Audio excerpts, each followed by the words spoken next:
सुप्रभात। Commerce class में आपका हार्दिक स्वागत है। आज हम मीन मोड मीडियन ये डिस्क्रीट सीरीज में देखेंगे। मैं डॉक्टर महेश अग्रवाल, प्राध्यापक वाणिज्य, माखनलाल शासकीय स्नातकोत्तर कन्या महाविद्यालय खंडवा से हूँ। तो मैं अपनी पुस्तक सांख्यिकी के सिद्धांत, प्रकाशक रामप्रसाद एंड सन्स भोपाल, जो आपके सामने स्क्रीन पर शो हो रही है, के कुछ प्रश्न इस अंक में देखते हैं। ये एक उदाहरण है आपके सामने और ये आप देख सकते हैं डिस्क्रीट सीरीज विच्छिन्न श्रेणी का उदाहरण है। ये विच्छिन्न श्रेणी से हम तीनों मध्यिका, समांतर माध्य और बहुलक की गणना यहां करेंगे। चलिए, तो सबसे पहली बारी आती है मध्यिका की। जैसे आप जानते हैं कि मध्यिका निकालने के लिए हमको संचयी आवृत्ति CF, क्यूमुलेटिव फ्रीक्वेंसी, निकालना जरूरी होता है। तो यहाँ पर क्यूमुलेटिव फ्रीक्वेंसी कैसे निकालेंगे? सबसे पहली वाली जो आवृत्ति होगी वो एज इट इज लिख देंगे संचयी आवृत्ति में। जैसे 2 है तो 2 को अगली आवृत्ति में जोड़ेंगे तो उसकी संचयी आवृत्ति बन जाएगी। 2 और 6 8, 8 और 9 17, 17 और 12 29, 29 और 7 36, 36 और 4 40। ये बात समझ में आई आपको? तो ऐसे हम CF निकालेंगे। यहाँ याद रखिएगा कि ये जो 40 आया आपका अंतिम संचयी आवृत्ति, वो सिग्मा F के बराबर होना चाहिए, जिसे N कहा जाता है। F के टोटल के बराबर ये होना चाहिए। यदि ये नहीं आ रही है, इसका मतलब आपने संचयी आवृत्ति निकालने में कोई जोड़ घटाने की गलती की। चलिए, अब हम सूत्र की बात करते हैं। सूत्र इसका सबको ज्ञात है। M बराबर size of N + 1/2 ith item. अब यहाँ n कितना है? 40, तो 40 + 1/2 ith आइटम। 41/2 यानी कितना हो जाएगा? 20.5। 20.5 आइटम जो है वो हमारा मीडियन होगा। और इसे हम कहाँ देखेंगे?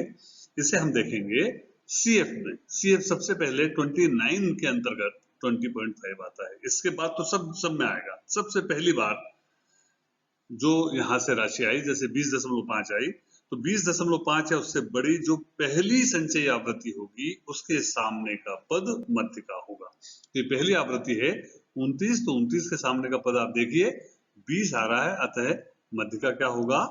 20 होगा। तो आशा है ये बात समझ में आई होगी। बिल्कुल इजी है ये।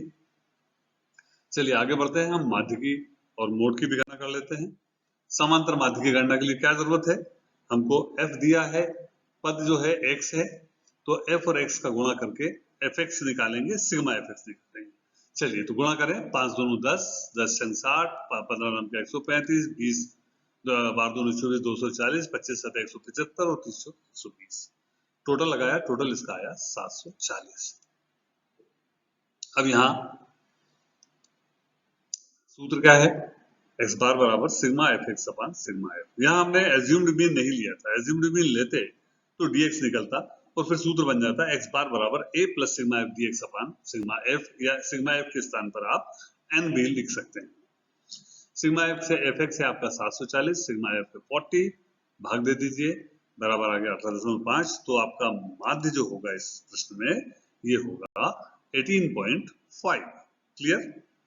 चलिए आगे देखते हैं। मोड की गणना भी कर लेते हैं। मोड या बहुलक ये आपको दिया हुआ है। अब देखिए, जब हम मोड ज्ञात करते हैं तो हम देखते हैं कि जिस पद की सर्वाधिक आवृत्ति होती है वह मोड होता है। आवृत्ति के कॉलम में हम आवृत्ति देख रहे हैं कि सबसे ज्यादा आपको 20 की दिख रही है। यहाँ एक प्रॉब्लम और होती है। कई बार ऐसा होता है कि जो बड़ी दिखती है वो मोड नहीं निकलती और उसके लिए ग्रुपिंग मेथड लगाया जाता है।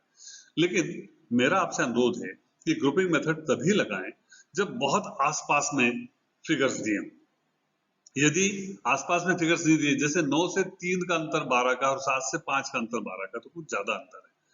इसके बाद भी आप फ्री टोटल मीन 3 के टोटल करके उनका मीन निकालने वाली पद्धति भी अपना सकते हैं ग्रुपिंग के स्थान पर। देखिए कैसे होती है। ये जो 12 है, हम क्या करेंगे, इसके ऊपर के 3, इसके 12 को लेके नीचे के 3 और 12 को बीच में लेके 3, इन तीनों के टोटल लगाएंगे। जिसका टोटल ज्यादा होगा उसमें बीच वाला जो भी पद होगा वो मोड होगा। यहाँ देखते हैं हम, यदि 12 और 9 21, 21 और 6 27 इसका टोटल हो रहा है 27। ये तीन का कर रहे हैं 12 और 9 21, 21 और 7 28 टोटल हो रहा है, ज्यादा हो रहा है, मतलब ये वाला है। फिर तीसरा देख लेते हैं 12 और 7 19 और 4 23, तो और कम है। तो इसका मतलब क्या हुआ कि ये 12 जो सर्वाधिक है यही ग्रुपिंग मेथड में भी सर्वाधिक आएगी। तो यहाँ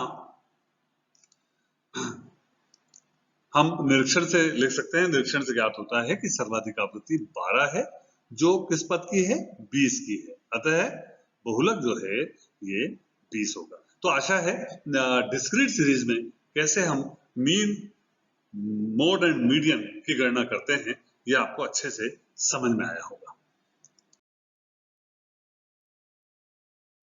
आप सभी ने धैर्यपूर्वक इस अंक को देखा, इसके लिए आपका बहुत बहुत धन्यवाद।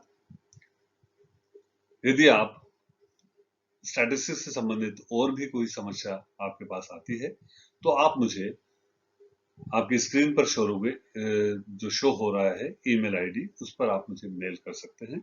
मैं कोशिश करूंगा कि आप सभी की समस्याओं का समाधान कर सकूं। बहुत बहुत धन्यवाद।